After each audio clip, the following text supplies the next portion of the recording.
नमस्कार, स्वागत है आप सभी का डीडी न्यूज के इस खास बुलेटिन एक्सप्रेस 100 में, जहां हम आपके लिए लेकर आते हैं राजनीति, मनोरंजन, देश, दुनिया, खेल और व्यापार जगत की सभी बड़ी खबरों को एक्सप्रेस यानी कि फटाफट अंदाज में। आपके साथ मैं हूं संध्या शर्मा। तो देखिए खबरें तेज रफ्तार से। प्रधानमंत्री नरेंद्र मोदी आज गुवाहाटी में 11,000 करोड़ रुपए से अधिक लागत की विकास परियोजनाओं का उद्घाटन और शिलान्यास करेंगे। प्रधानमंत्री 3,400 करोड़ रुपए से अधिक लागत की कई सड़क उन्नयन परियोजनाओं की आधारशिला भी रखेंगे, जिनमें 38 पुलों सहित 43 सड़कें शामिल हैं। सड़क उन्नयन परियोजनाओं को दक्षिण एशिया उप क्षेत्रीय आर्थिक सहयोग कॉरिडोर कनेक्टिविटी के हिस्से के रूप में उन्नत किया जाएगा। प्रधानमंत्री डोलाबारी से जमुगुरी और विश्वनाथ चारियाली से गोहपुर तक की 2 4 लेन परियोजनाओं का उद्घाटन करेंगे। इन परियोजनाएं ईटानगर से कामाख्या तक होगी। दिव्य परियोजना की भी प्रधानमंत्री आधारशिला रखेंगे।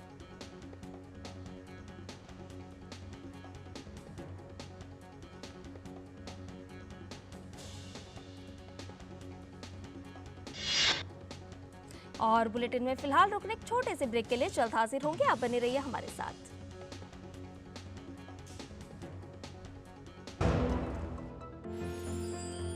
साल, बरस और सदी नहीं, एक युग गुजर जाएगा। उम्र न पूछो वंडर की, जब फर्क नजर आएगा। वंडर सीमेंट, फर्क नजर आएगा। कोविड ने हम लोगों को work from home and flexibility दोनों सिखा दी। Handling my job responsibilities and अपना घर। एनपीएस भी इसी तरह फ्लेक्सिबल है। इन्वेस्टमेंट ऐप के थ्रू अपना अकाउंट इजीली ओपन किया और अब उसी ऐप के थ्रू अपना अकाउंट फुल्ली ऑपरेट कर रहा। कोई रिस्ट्रिक्शन नहीं है, किसी भी समय लॉग इन कर सकता हूँ और अपने इन्वेस्टमेंट की अमाउंट चेंज भी कर सकता हूँ। जितना पॉसिबल होता है उतना अपने इनकम से बचाता हूँ और अपने एनपीएस अकाउंट में इन्वेस्ट करता हूँ। अपने बेहतर कल को सुनिश्चित करने के लिए एनपीएस जरूरी है। ब्रेक के बाद एक्सप्रेस 100 में आपका एक बार फिर से स्वागत है। पूर्वोत्तर क्षेत्र के तीर्थ स्थलों में तीर्थ यात्रियों को विश्व स्तरीय सुविधाएं उपलब्ध योजना के लिए विकास पहल को दी गई थी मंजूरी। यह परियोजना कामाख्या मंदिर आने वाले तीर्थ यात्रियों को विश्व स्तरीय सुविधाएं उपलब्ध कराएगी। पूर्वोत्तर क्षेत्र की खेल क्षमता का पूरा उपयोग करने के उद्देश्य से प्रधानमंत्री असम में खेल बुनियादी ढांचे को बढ़ावा देने के लिए कई परियोजनाओं की भी रखेंगे आधारशिला। इन परियोजनाओं में चंद्रपुर में एक अंतर्राष्ट्रीय मानक खेल स्टेडियम और नेहरू स्टेडियम को फीफा मानक फुटबॉल स्टेडियम के रूप में उन्नत करना शामिल है। प्रधानमंत्री गुवाहाटी मेडिकल कॉलेज और अस्पताल के बुनियादी ढांचे के विकास की भी आधारशिला रखेंगे। इसके अलावा वे करीमगंज में एक मेडिकल कॉलेज के विकास की आधारशिला भी रखेंगे। इससे पहले प्रधानमंत्री नरेंद्र मोदी ने कल ओडिशा के संबलपुर में एक सार्वजनिक कार्यक्रम के दौरान 68,000 करोड़ रुपए से अधिक लागत की कई बुनियादी ढांचा परियोजनाओं का किया था उद्घाटन और शिलान्यास। प्रधानमंत्री ने लगभग 28,980 करोड़ रुपए लागत की कई विद्युत परियोजनाओं का लोकार्पण और आधारशिला भी रखी। पीएम ने ओडिशा के अंकुल जिले में NTPC Talcher thermal power project stage की आधारशिला भी रखी। पीएम मोदी ने लगभग 2,110 करोड़ रुपए की संचयी लागत से विकसित राष्ट्रीय राजमार्गों की 3 सड़क क्षेत्र परियोजनाओं का भी उद्घाटन किया। इसके अलावा उन्होंने लगभग 2,140 करोड़ रुपए लागत की रेलवे परियोजनाओं का लोकार्पण और आधारशिला रखी। आगामी लोकसभा चुनाव के मद्देनजर आज से भारतीय जनता पार्टी के राष्ट्रव्यापी गांव चलो अभियान की शुरुआत। भाजपा का गांव चलो अभियान आगामी 11 फरवरी तक चलेगा। इस दौरान 7 लाख गांव और शहर के हर बूथ पर पार्टी कार्यकर्ता की मौजूदगी रहेगी। गांव चलो अभियान के तहत भाजपा नेता मोदी सरकार की उपलब्धियों और योजनाओं को जन जन तक पहुंचाएंगे। इसमें लगभग 30 लाख कार्यकर्ता भाग लेंगे। इस अभियान का उद्देश्य मोदी सरकार के काम को अंतिम व्यक्ति तक पहुंचाना है। इसके लिए अभियान के तहत संगठन के 988 जिलों और 16,188 मंडलों में प्रशिक्षण शिविर आयोजित किए जाएंगे। आगामी लोकसभा चुनाव को देखते हुए कांग्रेस भी अपनी तैयारियों में जुटी। कांग्रेस अध्यक्ष मल्लिकार्जुन खड़गे आज केरल के त्रिशूर में करेंगे जनसभा। बिहार के उप मुख्यमंत्री सम्राट चौधरी ने कहा, राज्य में विभागों का हुआ बंटवारा। कहा, राष्ट्रीय स्तर पर तय होगा गठबंधन का स्वरूप। बिहार के उप मुख्यमंत्री विजय सिन्हा ने कहा, मैं जंगल राज से आजादी पाने के लिए हर बिहार वासी को बधाई देना चाहता हूं। हम पार्टी नेतृत्व से मिलने और आभार व्यक्त करने के लिए आए हैं दिल्ली। प्रधानमंत्री नरेंद्र मोदी आगामी 6 फरवरी को राष्ट्रीय प्रौद्योगिकी संस्थान गोवा के स्थायी परिसर का उद्घाटन करेंगे। यह कार्यक्रम वर्चुअल माध्यम के जरिए आयोजित होगा। इस परिसर में शैक्षणिक परिसर, विभागीय परिसर, संगोष्ठी परिसर, प्रशासनिक परिसर, छात्रावास, स्वास्थ्य केंद्र, स्टाफ क्वार्टर, सुविधा केंद्र, खेल मैदान व अन्य सुविधाएं शामिल हैं। छत्तीसगढ़ के उप मुख्यमंत्री विजय शर्मा ने सुकमा बीजापुर सीमा पर स्थित नक्सल प्रभावित सिलगेर गांव का दौरा किया। उन्होंने वहां जवानों से मुलाकात की और ग्रामीणों का हालचाल भी जाना। छत्तीसगढ़ के उप मुख्यमंत्री विजय शर्मा ने कहा, यहां आने के बाद यह बात स्पष्ट हो गई है कि पूरा गांव चाहता है विकास।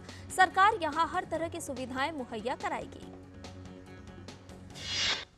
छत्तीसगढ़ के नारायणपुर में ओरछा थाना क्षेत्र के अंतर्गत गोमागल गांव के पास पुलिस और नक्सलियों के बीच हुई मुठभेड़। पुलिस ने कहा, 2 अज्ञात नक्सलियों के शव और हथियार बरामद। पश्चिम बंगाल के मालदा से नारायणपुर इलाके में आज तड़के एक सीमेंट के गोदाम में भीषण आग लग गई। दमकल की 2 गाड़ियों ने मौके पर पहुंचकर आग पर काबू पाया। आग लगने की घटना में कोई हताहत नहीं हुई। दमकल विभाग ने कहा, आग के लगने का कारण अभी पता नहीं चला है। आग लगने के कारणों का पता लगाने के लिए मामले की जांच शुरू हुई। राजस्थान के मुख्यमंत्री भजनलाल शर्मा ने जयपुर मैराथन को हरी झंडी दिखाई। इसमें 100 से ज्यादा संस्थाएं और 200 से अधिक स्कूल कॉलेज शामिल हुए। जयपुर मैराथन में हजारों लोगों ने उत्साह के साथ लिया भाग। इस मौके पर जयपुर शहर सांसद रामचरण बोहरा, विधायक बाल मुकुंदाचार्य, भाजपा नेता सुरेश मिश्रा, ज्योति खंडेलवाल मौजूद रहे। कलकत्ता उच्च न्यायालय के आदेश पर सीबीआई ने कोलकाता और 24 उत्तरी परगना जिले में 8 स्थानों पर कल तलाशी ली। दरअसल अगस्त 2023 में सीएपीएफ और सशस्त्र बलों की अवैध भर्ती का मामला सामने आया था। एक एफआईआर में कई उम्मीदवारों पर फर्जी आवासीय प्रमाण पत्र के इस्तेमाल से कम कट ऑफ अंकों पर भर्ती होने का आरोप लगाया है। एफआईआर के मुताबिक कुछ पाकिस्तानी नागरिक भी इस फर्जी भर्ती में शामिल थे। और बुलेटिन में फिलहाल लेते एक छोटा सा ब्रेक। जल्द हाजिर होंगे, आप बने रहिए डीडी न्यूज के साथ। साल, बरस और सदी नहीं, एक युग गुजर जाएगा। उम्र न पूछो वंडर की, जब फर्क नजर आएगा। वंडर सीमेंट, फर्क नजर आएगा। मोदी सरकार की गारंटी, कोई नहीं रहेगा भूखा। हर महीने 80 करोड़ लोगों को मिल रहा है मुफ्त राशन। हमारा संकल्प, विकसित भारत।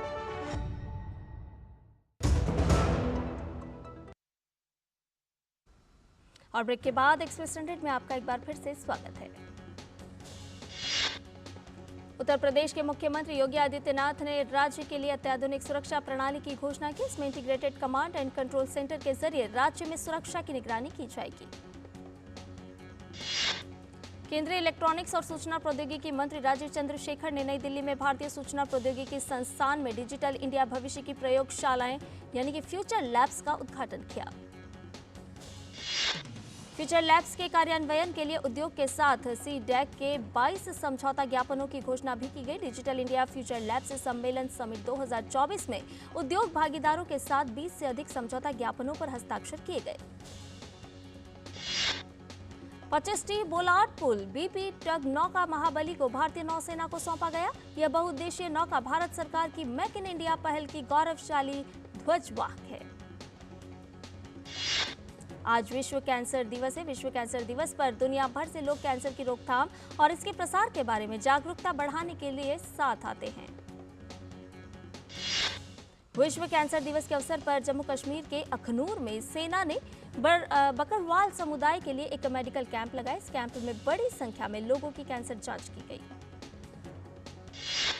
नई दिल्ली में विश्व कैंसर दिवस के अवसर पर जवाहरलाल नेहरू स्टेडियम में आयोजित स्तन कैंसर जागरूकता वॉकथॉन में सैकड़ों लोगों ने हिस्सा लिया।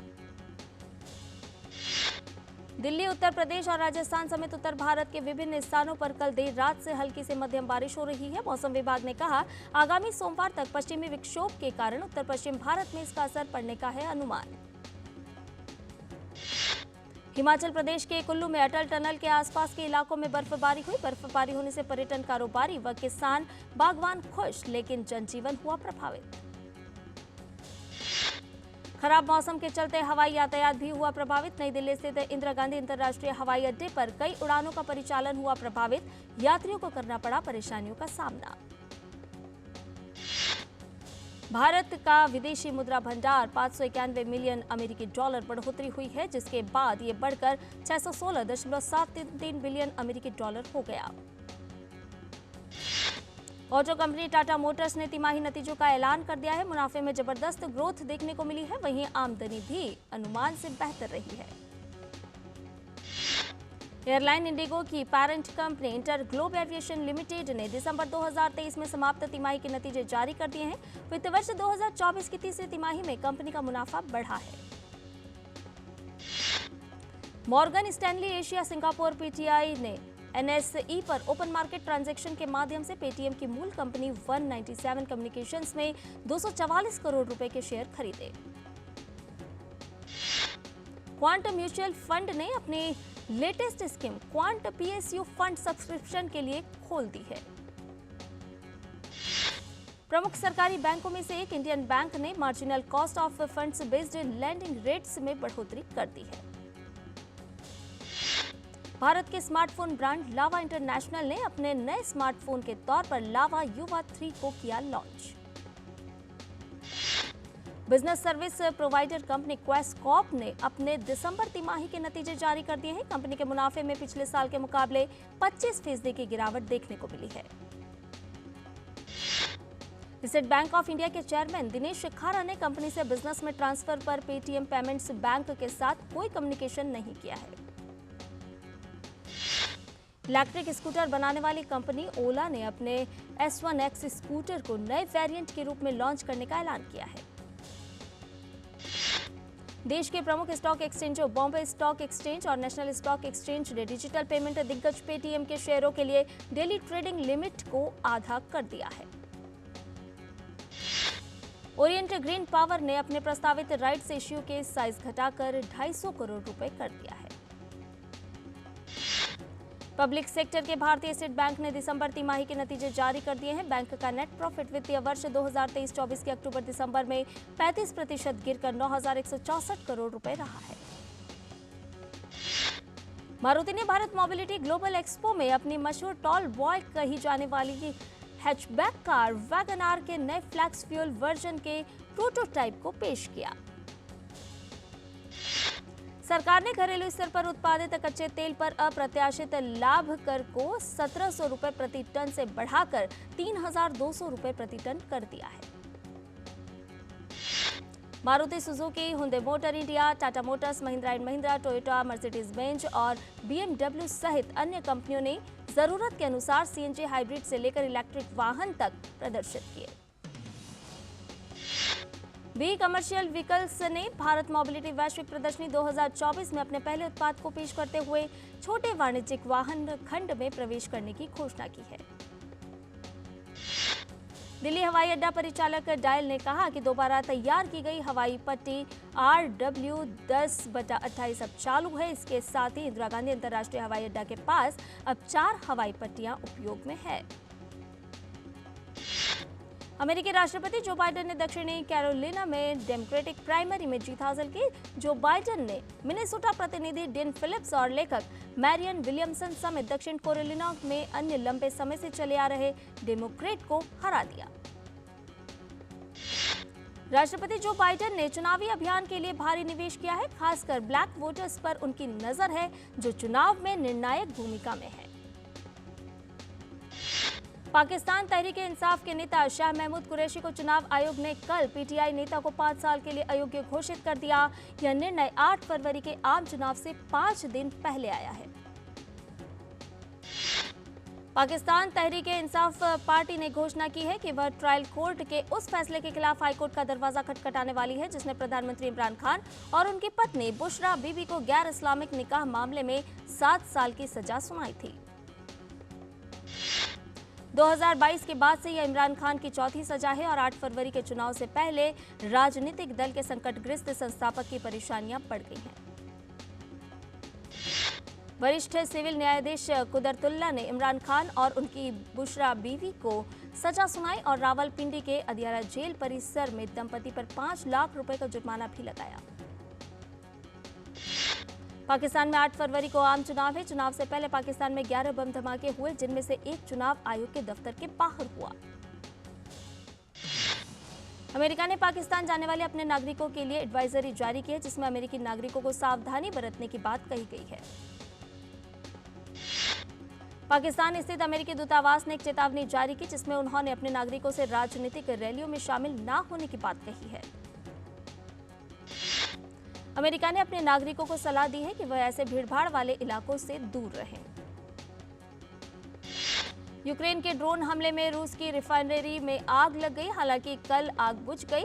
वोल्गोग्राड के गवर्नर एंडी बोचारोव ने स्थानीय प्रशासन के टेलीग्राम चैनल को बताया कि इस घटना में कोई हताहत नहीं हुई। ड्रोन के गिरने के बाद वोल्गोग्राड तेल रिफाइनरी में आग लग गई। अग्निशमन और बचावकर्मी आग बुझाने में जुट गए। कोई हताहत नहीं हुई है। संयंत्र सामान्य रूप से काम कर रहा है। और बुलेटिन में फिलहाल लेते एक छोटा सा ब्रेक, जल्द हाजिर होंगे। साल बरस और सदी नहीं, एक युग गुजर जाएगा। उम्र न पूछो वंडर की, जब फर्क नजर आएगा। वंडर सीमेंट, फर्क नजर आएगा। अब ब्रेक के बाद एक्सप्रेस हंड्रेड में आपका एक बार फिर से स्वागत है। अमेरिका और ब्रिटेन ने कल यमन में हुती के ठिकानों को निशाना बनाया। हुतियों के कम से कम 36 ठिकानों पर हमले किए गए। इन हमलों का उद्देश्य ईरान समर्थित समूहों को खत्म कर कमजोर करना है। हुती के खिलाफ नवीनतम हमले जहाजों और लड़ाकू विमानों द्वारा शुरू किए गए। ये हमले इराक और सीरिया में हुए हवाई हमले के बाद हुए, जिसमें ईरानी समर्थित मिलिशिया और ईरानी रिवॉल्यूशनरी गार्ड को निशाना बनाया गया था।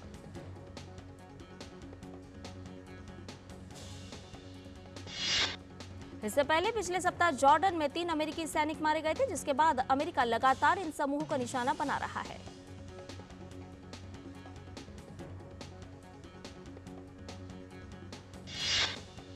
भारत और इंग्लैंड के बीच विशाखापत्तनम में खेले जा रहे दूसरे टेस्ट में आज तीसरे दिन का मुकाबला खेला जाएगा। दूसरे दिन भारत ने दूसरी पारी में बिना किसी नुकसान के 28 रन बनाकर इस प्रकार अब टीम इंडिया के पास 171 रन की बढ़त है।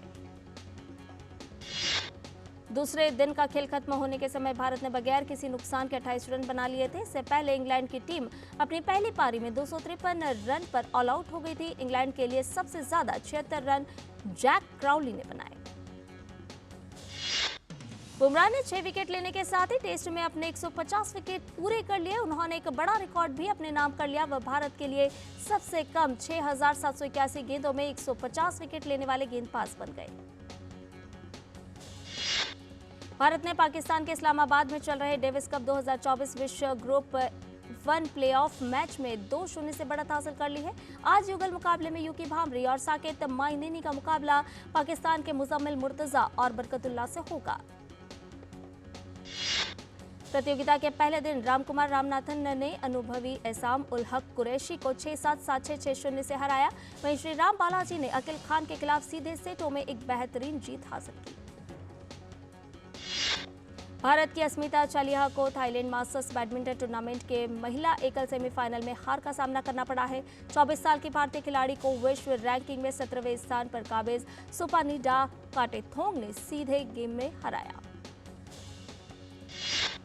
इंडियन सुपर लीग में 2 क्वार्टर प्रतिद्वंदी मोहन बागान सुपर जायंट और ईस्ट बंगाल के बीच खेला गया मैच 2-2 की बराबरी पर खत्म हुआ। इस मुकाबले में दोनों हाफ में 2-2 गोल देखने को मिले। सैफ अंडर 19 महिला चैंपियनशिप में भारतीय फुटबॉल टीम का सामना आज बांग्लादेश से होगा। पहले मैच में भूटान को 10-0 से हराने वाली भारतीय टीम अपने जीत के सिलसिले को बरकरार रखने के इरादे से उतरेगी।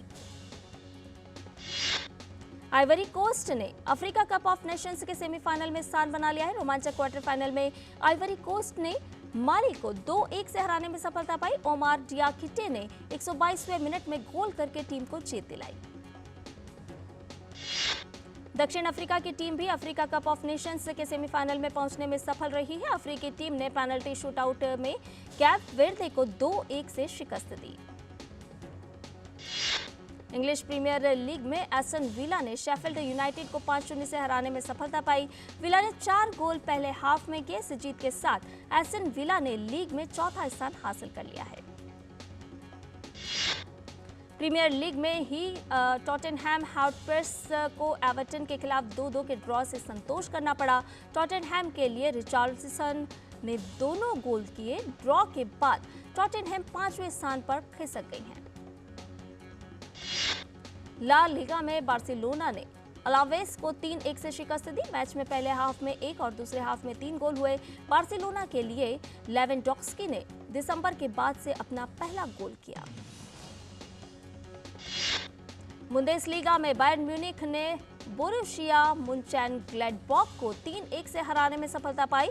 इस जीत के बाद भी बायर्न लीग में दूसरे स्थान पर बनी हुई है। शीर्ष वरीयता प्राप्त Jelena Ostapenko lynch open tennis के फाइनल में पहुंचने में सफल रही हैं। ओस्टापेंको ने सेमीफाइनल में अनास्तासिया पाव्लुचेंकोवा को सीधे सेट में 6-2, 6-3 से शिकस्त दी।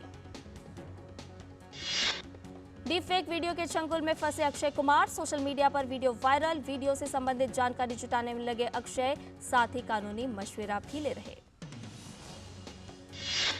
कमल हासन ने उठाया साउथ की एक और मूवी से पर्दा। कमल हासन ने आगामी फिल्म SCR-48 का पहला लुक जारी किया है। आदित्य चोपड़ा का YRF एक फीमेल लीड स्पाई फिल्म बनाने की प्लानिंग कर रहा है। रिपोर्ट्स की माने तो YRF के स्पाई यूनिवर्स में आलिया भट्ट और शर्वरी वाघ की एंट्री हो गई है। अभिनेता थलापति विजय ने राजनीति में कदम रखने की घोषणा की है। उन्होंने राजनीतिक दल तमिझागा वेत्री कशगम का गठन किया है।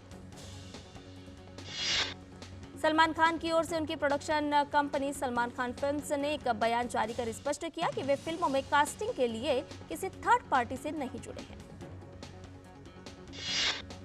देसी बॉयज 2 के सीक्वल से रिप्लेस हुए अक्षय कुमार और जॉन अब्राहम। 2011 में रिलीज हुई देसी बॉयज में अक्षय कुमार और जॉन अब्राहम ने मुख्य भूमिका निभाई थी। साउथ सिनेमा के अभिनेता प्रभास एक्टिंग की दुनिया से ब्रेक ले रहे हैं। सालार की सफलता के बाद प्रभास ने इंडस्ट्री से दूर रहने का फैसला किया है। गंगूबाई काठियावाड़ी फेम एक्टर शांतनु माहेश्वरी धोखाधड़ी का शिकार हो गए हैं। हाल ही में अभिनेता ने सोशल मीडिया पर फैंस के साथ फ्रॉड की जानकारी साझा की है। गैर सहमति वाली इमेज बनाने के दुरुपयोग को लेकर माइक्रोसॉफ्ट ने अपने AI text to image generation tool designer में अधिक सुरक्षा पेश की है। अभिनेता अरबाज खान जल्द साउथ सिनेमा में वापसी करने वाले हैं। एक्ट्रेस सुरभि चंदना रक्षक इंडियाज ब्रेव्स चैप्टर 2 का हिस्सा बनकर सम्मानित महसूस कर रही हैं। उन्होंने कहा कि वह कुलगाम ऑपरेशन की बारीकियों को दिखाने में शो के जरिए अपना योगदान दे रही हैं। हॉलीवुड के फिल्म मेकर क्वेंटिन टैरेंटिनो ने अपनी फिल्म द मूवी क्रिटिक्स का ऐलान कर दिया था और अब इस मूवी के लिए लीड एक्टर को भी फाइनल करने की खबर सामने आ रही है। और एक्सप्रेस न्यूज में फिलहाल इतना ही। हमें दीजिए इजाजत, लेकिन DD न्यूज पर खबरों का सिलसिला लगातार जारी है। नमस्कार।